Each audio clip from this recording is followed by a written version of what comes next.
السلام عليكم. اذا بشكل رسمي خلاص انتهى انمي اتاك اون تايتن.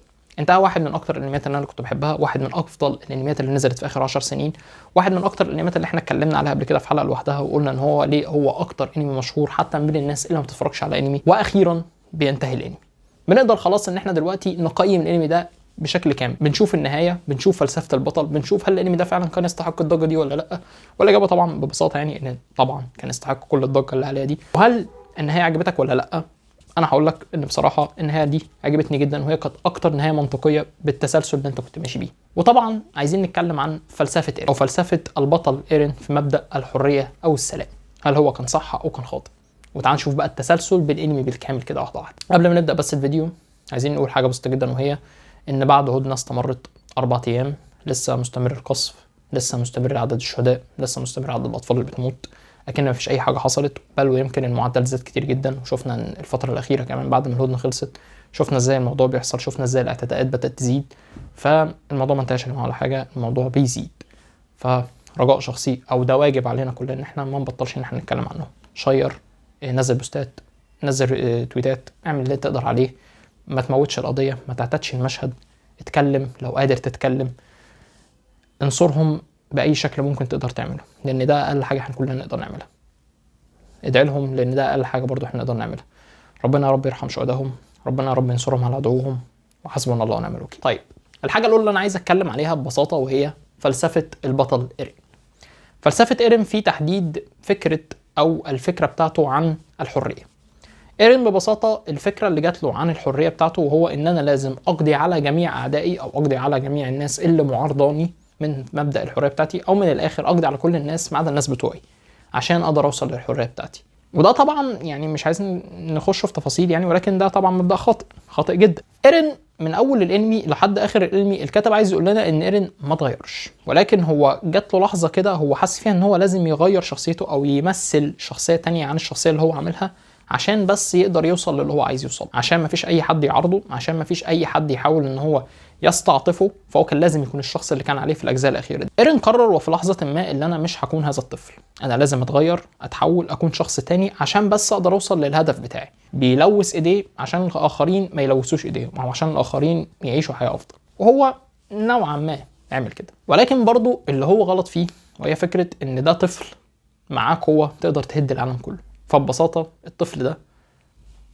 اتصرف كانه طفل. يعني من البدايه، من بدايه الانمي خالص، وايرين بيتصرف بحاجه واحده بس او بهدف واحد بس هو عايز يوصل له، وهو ان انا لازم انتقم لعيلتي. مع مرور الاحداث الشخص ده بيتغير او بتزيد عنده فكره الكراهيه او الكره لما بيشوف ناس كتير جدا من اللي هم بيحبوهم هم بيموتوا، وطبعا بيشوف خيانات. ولكن الحاجه اللي مش عجباني في ايرين هو الفكره ان هو لما وصل لمبدا ان هو فهم ليه الناس اللي بهدلت الدنيا دي كلها عملت كده، وان هم كمان كانوا عبيد للحريه، وهو ما تفهمش ده او هو ما خدش ده في الحسبان. يعني من الاخر الشخص ده بعد ما فهم طنش وكمل في الاتجاه اللي هو عمله. يعني من الاخر الفلسفه اللي كان ماشي عليها ايرين طول الانمي او حتى نهايه الانمي هي فلسفه خاطئه جدا وطفوليه جدا. وده حتى هو اللي قاله في المشهد اللي احنا شفناه لما كان هو وارمن قاعدين يعني بيتكلموا.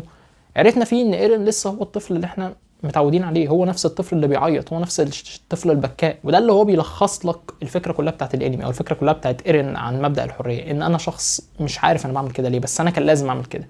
من الاخر هو مش بطل، هو شخص شاف ان هو ده الحل الصح فقرر ان هو يعمله خلاص. وفي النهايه طبعا الفكره اللي هو كان مقدمها او الفكره ان هو كان عايز يعملها وهي ان انا بعد ما اعمل كل ده انا كده كده ميت، فلازم ادي الكريدت لاصدقائي ان هم يكونوا الاشخاص اللي قتلوني عشان يقدروا يعيشوا بعد كده في عالم مسالم.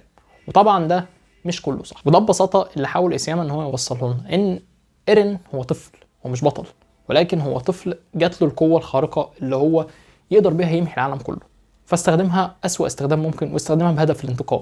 من الاخر استخدمها مش ان هو يحقق العداله اللي توصل للحريه زي ما هو بيقول، لكن هو استخدمها ببساطه عشان يحمي الناس اللي منه. يعني استخدم الحاجه بتاعته زي ما الناس استخدموها عليه، ما غيرش اي حاجه. وده طبعا لا يمثل العداله بصراحه او من وجهه نظري يعني. وهنا يا اصدقائي اسمحوا لي يعني ان انا استعرض شخص تاني اتعرض لنفس الحاجه اللي فيها ايرين، هو من انمي تاني يعني، وبرضه كان مفهومه للعداله ممكن يكون اقرب مفهوم للعداله انا شفته في تاريخ الانمي كله، وهو بين او ناجاتو. الشخص اللي قرر ان انا مش همشي وراء الانتقام، او مش همشي ورا الانتقام عشان احقق الحاجه اللي انا عايز اعملها. ببساطه انا هحقق العدل اللي الناس كلها تستحقه. الفرق ما بين ايرين وما بين بين ان هما الاثنين نفس الاثنين اللي تعرضوا لنفس المحنه او نفس التراجيديه. ممكن اقول كمان ان بين تعرض لشيء اقوى، ولكن الفرق ما بينهم ان بين فهم ان انا عشان احقق العداله انا لازم ابعد عن الانتقام الشخصي، لازم ابعد عن السايكل اوف هيتري. وده كان هدف تحقيق الاكاتسكي من الاول، او هدف ده اللي عملوا بيه الاكاتسكي، يعني عشان بعد كده ان احنا هنحاول نوصل لاقرب نسخه من السلام. لان النسخه الحقيقيه من السلام كما قال القيدون مدرة ان الناس اللي بتحاول تحقق السلام برغبه انانيه هي دي اللي بتأدي الحروب. فببساطه بين قرر ان انا حرمي كل الحاجه دي على جنب، حرمي قلبي كمان على جنب، حرمي كل حاجه تقدر ترجعني تخليني انسان طبيعي على جنب، بهدف ان انا احقق السلام. اختلف او نتفق مع الطريقه اللي قدم فيها السلام بتاعه، طبعا يعني مش هتفق معاه كليا، ولكن زي ما قلت في الاول دي اقرب حاجه ممكن اكون شفتها للسلام في عالم الانمي كله. ولكن الشخص ده ما مشاش ورا اهوائه، يعني اللي هو كان بيعمله ده كله مش بهدف اي حاجه شخصيه، مش بهدف ان انا عايز انتقم، ده هدف ان انا عايز اوصل لاقرب نسخه من السلام. فالضحايا اللي ماشوا دول مفيش اي حاجه شخصيه، it's not personal. فببساطه اقدر اقول ان بين ده اللي ممكن نقول عليه هيرو، ده اللي ممكن نقول عليه شخص كان فعلا بيسعى لفكره السلام. بيته كانت غلط ممكن، ولكن ده الفكره او دي الطريقه الحقيقيه ان انت ممكن بيها تحقق السلام. هي فكره ان انت تحاول ان انت ترمي يعني عاطفتك على جنب، او ترمي الحاجات اللي انت بتحبها على جنب عشان خاطر ان انت توصل لاقرب نسخه للسلام. وده اللي عملوا بيه. بعد كده طبعا في ناروتو شفنا كملت ووصل في ناروتو، مش مشكله، ولكن انا بتكلم على الفكره ذات نفسها. فعشان كده فلسفه ايرين قصاد فلسفه بين، فلسفه بين هي اللي تكسب. لان بين ببساطه فكر ان انا احاول ان انا اعمل سلام ممكن يكون مزيف، ولكن هو اقرب نسخه للسلام اللي انا ممكن اوصل له. مزيف مش مزيف، البشر كائنات ضعيفه او كائنات غبيه جدا لدرجه انها مش هتقدر تفرق ما بين السلام المزيف والسلام الحقيقي. وهنا بقى نوصل للجزء الاخير بتاعنا، وهو ان نهايه اتاك اون تايتن من وجهه نظري هي اكتر نهايه منطقيه. لان طول احداث اتاك اون تايتن اللي ماشيه هي كانت لازم تنتهي بالشكل ده، هي كانت لازم تنتهي بنهايه فيها العالم كله متدمر. لان اللي زي ما انا قلت وشرحت في الاول ان اللي ماسك الموضوع او اللي معاه القوه الخارقه دي كلها هو طفل ما هوش فاهم اي حاجه، بيحاول يعمل كل ده فقط لرغبه شخصيه في الانتقام، عبد للحريه، مش قادر يفرق ما بين مبدا ان انا معايا القوه دي كلها فانا ممكن احقق اكبر قدر ممكن من الحريه، اقضي على الناس اللي ممكن تقف في طريق ان احنا نحقق السلام، وانها بتبص لي برغبه انانيه ان هم لازم لا نقضي على الشعب ده لان الشعب ده هو سبب كل المصايب، لا انا هحاول احقق السلام باقدر قدر ممكن. فايرين اتصرف التصرف اللي هو كان عايز يتصرفه من الاول، هو الانتقام، عبد الحريه، ما افهمش برضه في الاخر معنى الحريه. فضل يهاجم، فضل يقتل، فضل يدمر، فضل يعمل كل الحاجات اللي هو كان ضدها واللي كان بيتعرض لها. استعمل نفس الاسلوب اللي هو اتعمل عليه.